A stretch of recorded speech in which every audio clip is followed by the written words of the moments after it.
All right, I'm having a really hard time making this video right now because will be my sixth video that I've made today. And right now I am not a happy person. And I really don't want to be doing a video right now because I'm tired, I'm angry, I'm pissed off. And the worst part is I did absolutely nothing this weekend. And tomorrow morning I got to go back to Evil Corp and grind for another 40 hours for a paycheck that's not even worth working for. Weekends are stupid. I mean, the whole point of a weekend is to have time off. But when you don't have time off because you're doing this stupid thing all day long, hoping to make enough money to have a little extra, but no, it's not it's not worth it.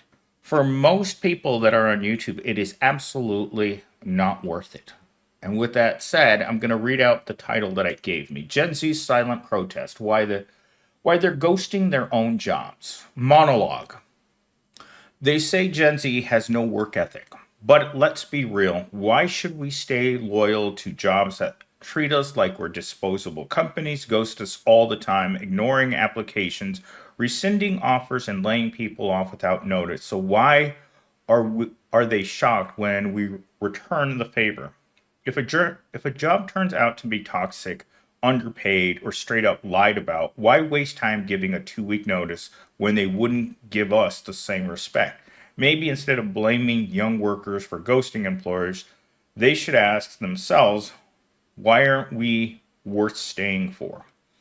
This is one of the things that came up yesterday in my hour-long conversation with the person that's working on my resume and getting me the hell out of Evil Corp and into something else, is that she doesn't believe that people shouldn't write custom applications, custom resumes for every job that you apply to. And this is the example she said. If 9 out of 10 people are submitting generic resumes for every job that they apply to on Indeed, why should an employer even bother to look at your resume? Remember that the next time you send your generic resume, they're not going to look at it. So it's not worth sending. They want you to spend time customizing your resume to their job just so that they can fire you within a couple of months. That's the game that you're playing right now with these corporations. They demand so much for so little. And when workers show up and put forth the smallest amount of effort, because that's all you want to do for a job that pays the minimum wage, all jobs pay the minimum wage. If you're working an hourly job right now, you're making minimum wage. They may try to doll it up a little bit, but $30 to me is still minimum wage.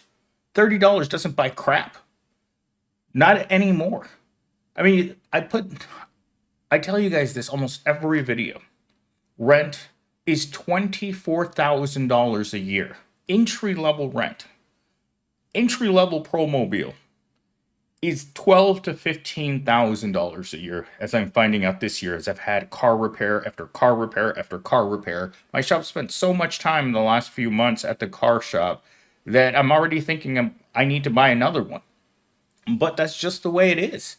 These things weren't designed for longevity. You just have to keep repairing your Promobile. So you add on the cost of another $2,000 to $3,000 that I've spent in car repairs just in the last few months, onto the cost of the car, onto the cost of insurance that keeps going up, plus fuel. It's ridiculous. You're looking at $40,000 a year just in transportation and housing. How are you supposed to make it on $30 an hour? You're not. That's the beautiful thing about it, is you're not.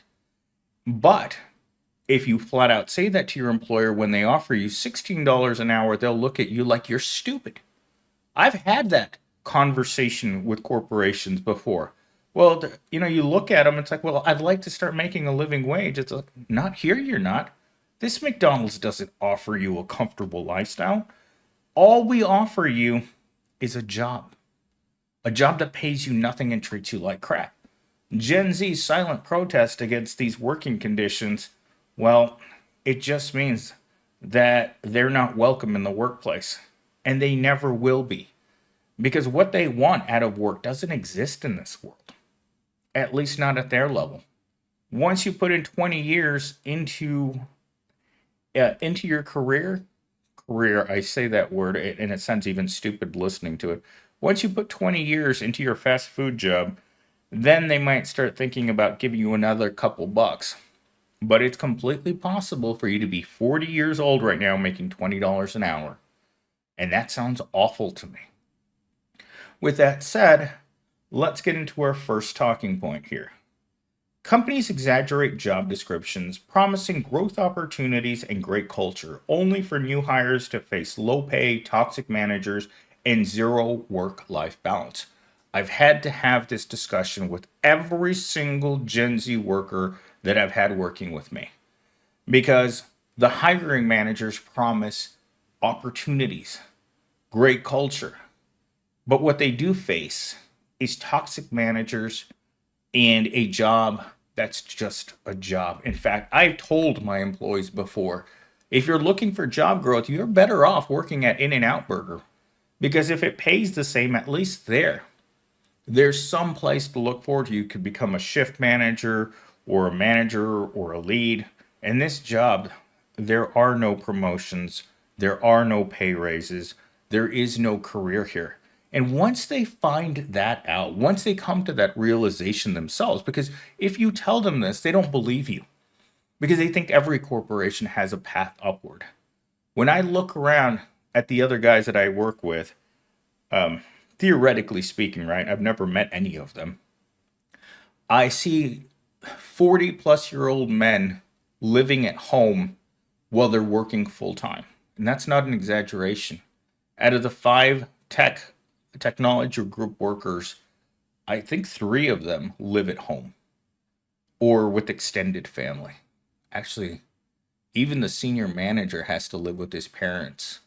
Oh my God, I didn't realize how bad it was. But yes, there is no opportunity, there is no promotion, and the corporate culture is disgusting because they want you to eat the corporate candy and drink the corporate Kool-Aid. Gen Z's silent protest means they're not into it. And corporations absolutely won't deal with people who aren't team players. Talking point number two. Job postings are filled with misleading phrases like fast paced environment, which means they're understaffed, competitive pay, you'll be broke. I love hearing those two phrases when I'm walking around inside of the Kroger's. We offer competitive wages in a fast paced environment with career growth potential. I hear this recording for workers while I shop, and I think to myself, I look around at the workers and I see, you know what? There isn't a single person that I see that's working here today that was here last week. That's how fast people transition out of retail work. They realize that they can't afford anything on these jobs. Your manager's sadistic. The scheduling is impossible. And I was just talking to my blonde cashier before I came over here, and you should have seen the look on her face. Sheer panic. Because an hour before the Super Bowl, that's when the customers showed up in force. The place was jam packed. I was at Kroger's this morning. I was at Walmart this afternoon. And I had to go back to Kroger's this afternoon to buy some water because I'm too lazy to go fill up my 5 gallon bottle. The reality is I just forgot.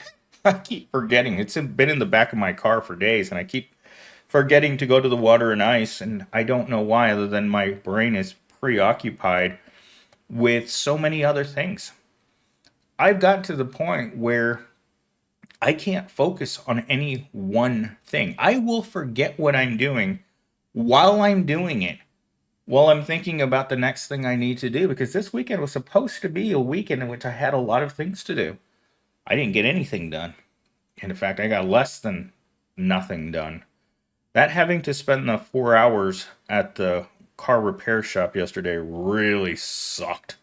Like having to spend half of one of your days off sitting there in the lobby, twiddling your thumbs, wondering what's the bill gonna look like, right? Because they don't always tell you up front because they can't. When they took my tire off, both tires off yesterday, the lug nuts broke off.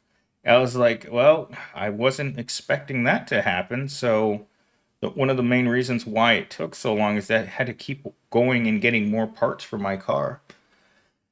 Anyhow, there is no competitive pay, and nearly every business out there, especially the closer that you get to minimum wage, is running with understaffing as part of their business model.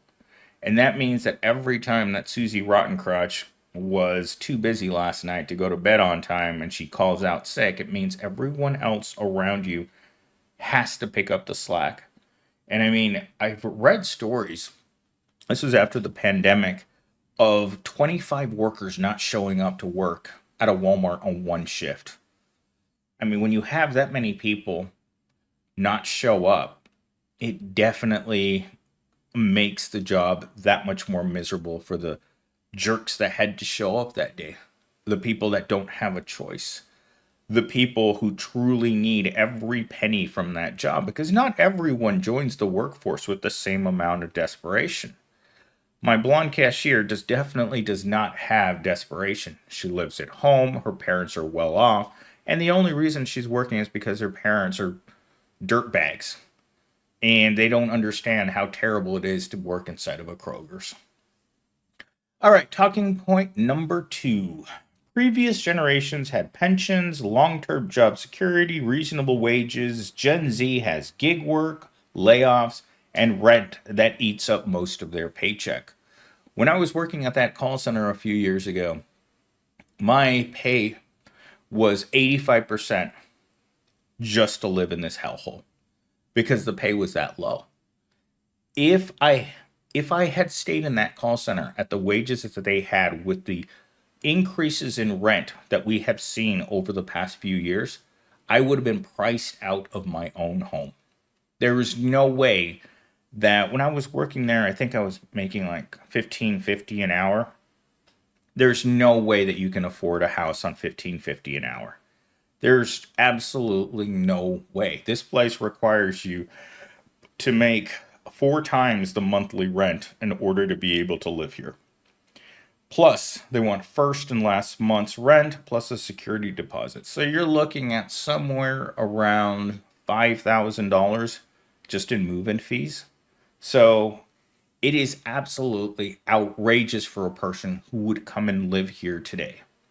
So when I see the neighbors leaving very quickly, like my next door neighbor's gone, my other neighbor on my other side is gone, both the neighbors on that, actually there's 1, 2, 3, 4, 5. 5 apartments out of the 8 on this row are empty currently. And there was people there just in December. They're all gone. Why? This place is small, it's uncomfortable, and it's very expensive. People don't want to live where they can afford to live any more than they want to drive the car that they can afford. And this extends to the relationship that people aren't having. If the relationship you can afford to have is with the person that you don't want to be with because they're short, they're fat, they're ugly, and they have no personality, well, guess what? You'd rather stay single. That's what I've noticed about our current society. If what you can afford relationship-wise isn't what you want to drive, what's the point of wasting your time, energy, and money? It's not worth it anymore. And most people have come to that conclusion. And that's why the vast majority of men are single and they're virgins. All right, so my final talking point here is many Gen Z workers ghost jobs because of shift shock, realizing on day one that the job is nothing like what it was promised to be. I don't like the word role. The asset will perform the role of janitor plus system administrator plus accountant plus security. And you wonder, where does this stop? I'm moving furniture, I'm cleaning the ground, I'm cleaning the bathroom. I'm also a full-time consultant. Like, at what point are you doing enough jobs for the corporation? And in their minds, there's never a point where you do enough work. In fact, I get called lazy all the time. My boss has come into the office and pulled me in and said, you're not doing enough. You're spending way too much time doing other things. Yeah, I do those other things because this job sucks. And the reason this job sucks is because there's nothing here. You can't pretend this isn't McDonald's. And every manager in America wants you to believe that you're not working at McDonald's. They want you working like the owner. They want you working like you care about the corporation. But remember, you work at McDonald's. You're here today, you're gone tomorrow. Your pay isn't affording you anything that you want. And the chances of you moving up from making fries to flipping burgers is not good. You see the people moving around you in real time. The turnover is real. In fact, I was talking to one of my coworkers that works in the state next to mine the other day, and he told me he doesn't even bother to remember people's names at work because they move in and out of those jobs so quickly. And that was me when I worked at Walmart. I realized very early on that I was going to be the only person that was going to be there the whole time. Aside from a couple of the managers, in the entire time that I was there, I didn't bother to memorize anyone's name. They were just long-haired guy, or short fat girl, or weird nerdy guy, or crazy foot fetish guy. That guy was something else. I still remember this guy was criminally insane, and he was only like 20 years old. This guy would get up on ladders and zoom in on women's feet with his cell phone and then take pictures of his feet and then laugh about going to the bathroom to shake hands with the governor while he looked at feet. I mean, these are the kinds of people you found inside of a place like this. A Walmart doesn't hire the best or even the second best. It hires the low of the low. You're talking bottom barrel people. And for that reason alone, when management says, why can't we find anyone good? It's because you don't offer anything good. And that's what these corporations are always angry about. That's what people, small business owners say this all the time. It's like, why does no one stay? Why am I constantly training a new cashier? Why am I constantly training a new landscaper or pool cleaner? And they're like, you don't have to be so greedy. As a business owner, keeping all the profit for yourself while paying nothing, offering no benefits, and realizing very quickly that your workers without health benefits are going to get sick, meaning they're not going to be able to come to work if they're sick. And when they're not getting paid because they're sick, well, that means that they're going to fall further and further behind on their bills until they have to make a decision. They've got to go somewhere else. And that's what everyone is constantly doing. Gen Z has just become a master at changing jobs because they know that that's what they have to do. If there are no promotions and no pay raises and you're not making enough money working at that particular job, your natural instinct is going to be to flee the situation. And that's why Gen Z's silent protest is such a common thing. This is what you should do. No one should stay loyal to a job that hates you, a job that doesn't pay you, and a job that definitely understands what they're doing to you. When they say stupid things like we're a team, we're a family, or this or that, all this crap, it's not real. They're hoping to keep you on for one more day, one more hour, hoping that you won't see through the BS.